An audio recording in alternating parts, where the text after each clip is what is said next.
नमस्कार और story nest 1993 में आपका स्वागत है।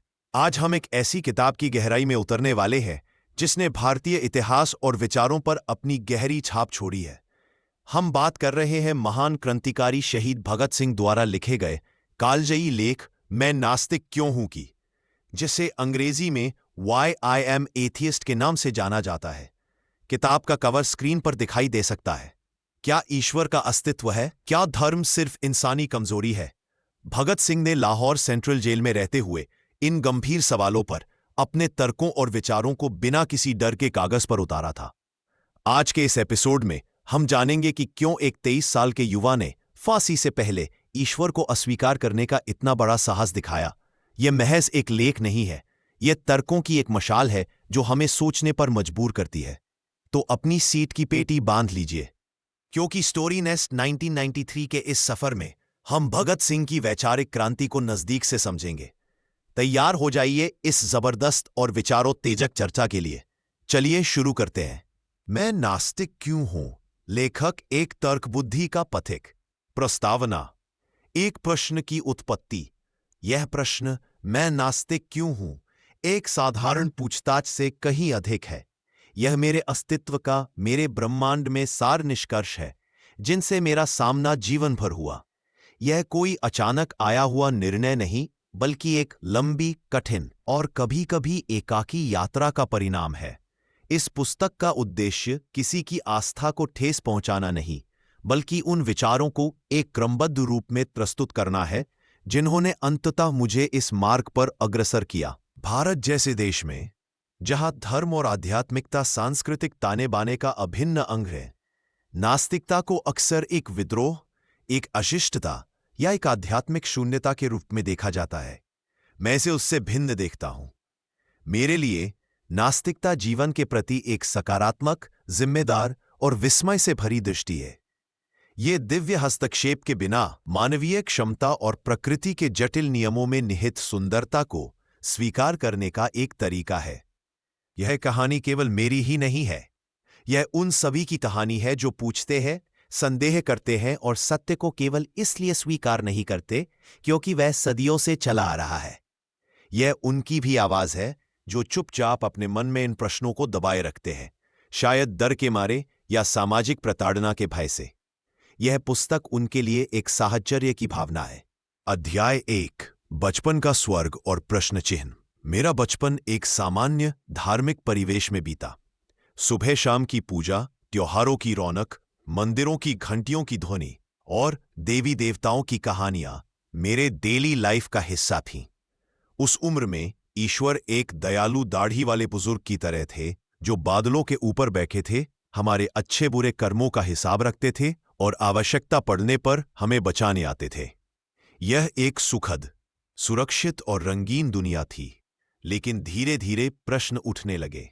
जब मैंने मंदिर में चूहे के बच्चे को मंदिर के गर्भगृह के पास दौड़ते देखा तो सवाल उठा, क्या यह पवित्र स्थान उसके लिए भी उतना ही पवित्र है? जब बारिश के लिए प्रार्थना की जाती और बारिश नहीं होती तो कहा जाता कि ईश्वर की मर्जी। जब बारिश हो जाती तो वह प्रार्थना का फल होती। इस तरह की हां या नहीं में से किसी भी परिणाम को ईश्वर की इच्छा मान लेना मुझे अजीब लगने लगा। एक और बड़ा प्रश्न था विविधता का। मेरे हिंदू परिवार में जो कहानियां सुनाई जाती थीं, वे मुस्लिम या ईसाई दोस्तों की कहानियों से भिन्न थी। हम सब एक ही शहर में, एक ही तरह के स्कूल में पढ़ते थे, फिर भी हमारे ईश्वर, हमारे पैगंबर, हमारे मोक्ष के रास्ते अलग अलग क्यों थे?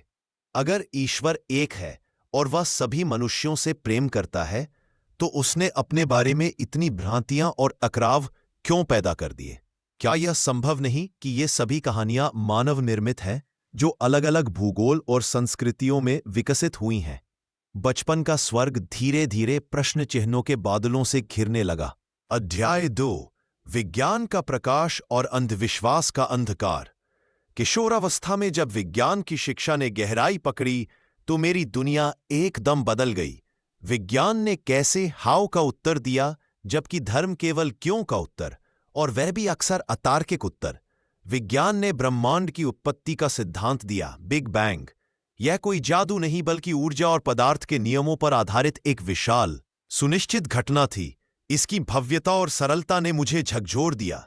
धर्म ग्रंथों में वर्णित सृष्टि की कहानियां, जहां एक देवता कुछ दिनों में धरती, आकाश और जीवन की रचना करता है, अब मुझे बचकानी और अवैज्ञानिक लगने लगी। क्या एक सर्वशक्तिमान ईश्वर को इतने मानवीय तरीके से मानवीय समय में कार्य करना चाहिए? जीव विज्ञान ने जीवन की उत्पत्ति का रहस्य खोला। विकास का सिद्धांत, थियरी ऑफ एवोल्यूशन, जीवन की अद्भुत विविधता और जटिलता के लिए एक सुसंगत प्रमाण आधारित व्याख्या प्रस्तुत करता है। यह बिना किसी डिजाइनर के प्राकृतिक चयन और अनुकूलन के माध्यम से करोड़ों वर्षों में होने वाली एक सुंदर और निरंतर प्रक्रिया है। इसके विपरीत इंटेलिजेंट डिजाइन या सृष्टिवाद का सिद्धांत असंगत प्रश्न खड़े करता है। अगर ईश्वर ने सब कुछ इतनी बुद्धिमत्ता से डिजाइन किया है, तो फिर शरीर में अवशेषी अंग जैसे अपेंडिक्स, कैंसर जैसी बीमारियां या प्रजनन प्रक्रिया में इतनी जटिलता और पीड़ा क्यों है? विज्ञान ने मुझे सोचना सिखाया, प्रमाण मांगना, परिकल्पना बनाना और निष्कर्ष निकालना। धर्म ने मुझे केवल विश्वास करना सिखाया, बिना प्रश्न किए, बिना सबूत मांगे। यह टकराव अटल था और इस टकराव में तर्क और प्रमाण ने विश्वास पर विजय पाई। थैंक्स। अध्याय 3, दुनिया में दुख और बुराई का सवाल, द प्रॉब्लम ऑफ ईविल। यह शायद नास्तिकता की ओर ले जाने वाला सबसे शक्तिशाली दार्शनिक तर्क है। अगर ईश्वर सर्वशक्तिमान, ओमनीपोटेंट, सर्वज्ञ और दयालु, बेनेवोलेंट है, तो दुनिया में इतना दुख और बुराई क्यों है? हम चारों ओर पीड़ा देखते हैं। बच्चे कैंसर से मरते हैं, प्राकृतिक आपदाएं हजारों निर्दोष लोगों को मार देती है। मनुष्य द्वारा मनुष्य के ऊपर किए गए अत्याचारों की कोई सीमा नहीं है। अगर ईश्वर इन सब को रोक सकता है और वह जानता भी है कि यह हो रहा है और वह वास्तव में दयालु है, तो वह ऐसा क्यों नहीं करता? इसके जवाब में दिए जाने वाले धार्मिक तर्क मुझे संतुष्ट नहीं कर पाए। 1, यह ईश्वर की इच्छा है, हमें उसकी योजना समझ नहीं आती। यह तर्क ईश्वर को एक निर्दयी तानाशाह साबित करता है। एक नन्हे बच्चे की पीड़ा किस दिव्य योजना का हिस्सा हो सकती है? यह उत्तर केवल एक बौद्धिक आत्मसमर्पण है जो मानवीय तर्क को निष्क्रिय कर देता है।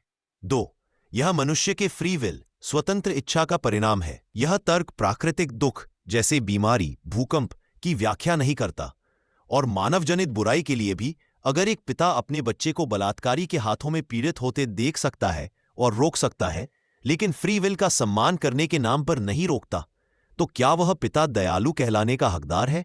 एक सर्वशक्तिमान ईश्वर बुराई को रोककर भी फ्री विल को बनाए रख सकता था। 3, दुख हमें मजबूत बनाता है। पहला, दुख हमें मजबूत बनाता रहे। चौथा, बसों ने कल्याण की महिमा से।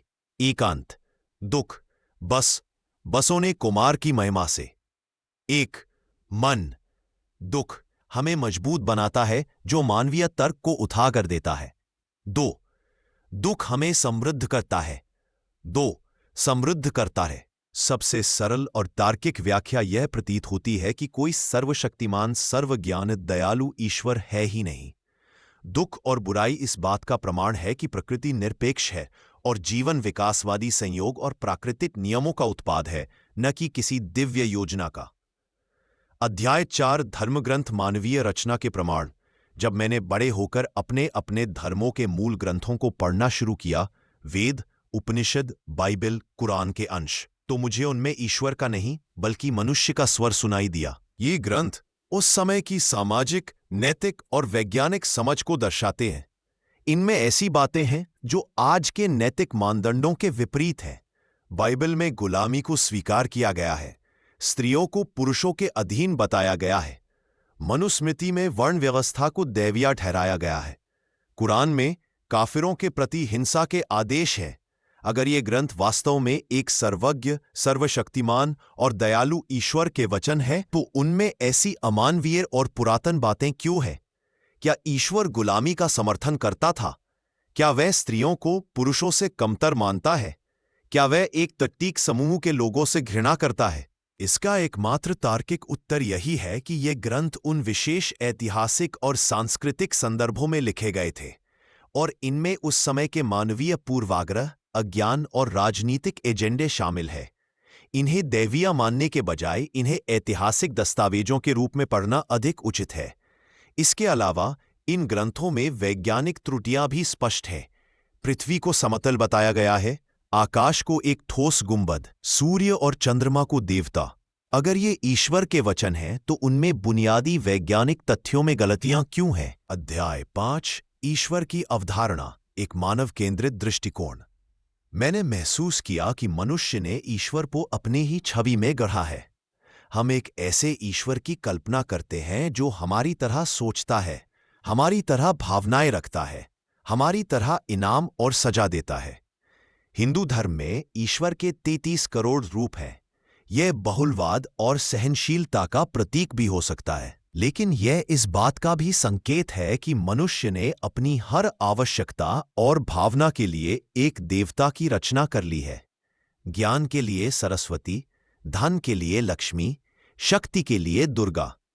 यह एक मनोवैज्ञानिक प्रक्षेपण, साइकोलॉजिकल प्रोजेक्शन लगता है। पश्चिमी धर्मों में ईश्वर एक सर्वशक्तिमान पिता के रूप में है, जो हमें प्यार करता है लेकिन क्रोधित भी होता है और अवज्ञा करने पर हमें अनंत काल तक नरक की यातना दे सकता है।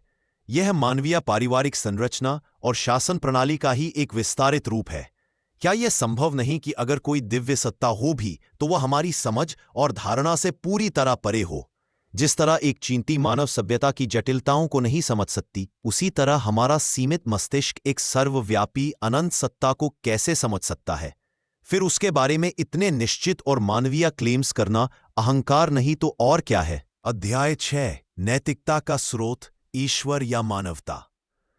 एक सामान्य आपत्ति यह है कि बिना ईश्वर और स्वर्ग नरक के भय के मनुष्य में नैतिकता नहीं रहेगी। लोग लूटमार, हत्या और बलात्कार करने लगेंगे। मैं इससे सहमत नहीं हूं। वास्तव में मेरे विचार से ईश्वर पर आधारित नैतिकता एक दयानी और स्वार्थी नैतिकता है। कोई व्यक्ति केवल इसलिए अच्छा कार्य कर रहा है क्योंकि उसे स्वर्ग का इनाम चाहिए या नर्क का डर है। यह तो एक व्यापार है, सच्ची नैतिकता नहीं।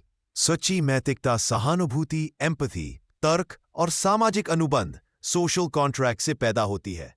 हम दूसरों के प्रति दया इसलिए करते हैं क्योंकि हम स्वयं पीड़ा को समझते हैं। हम ईमानदार इसलिए हैं क्योंकि हम एक विश्वास पर चलने वाले समाज का निर्माण करना चाहते हैं। हम दूसरों के अधिकारों का सम्मान इसलिए करते हैं क्योंकि हम चाहते हैं कि हमारे अधिकारों का भी सम्मान हो। मानवतावाद, ह्यूमनिज्म, यह विश्वास कि हम मनुष्य बिना किसी दैवीय मार्गदर्शन के अपने तर्क और करुणा के बल पर एक बेहतर दुनिया बना सकते हैं, यह मेरे लिए अधिक महान और प्रेरणादायक आदर्श है। नैतिकता का स्रोत हमारे भीतर है, किसी बाहरी दंड व्यवस्था में नहीं।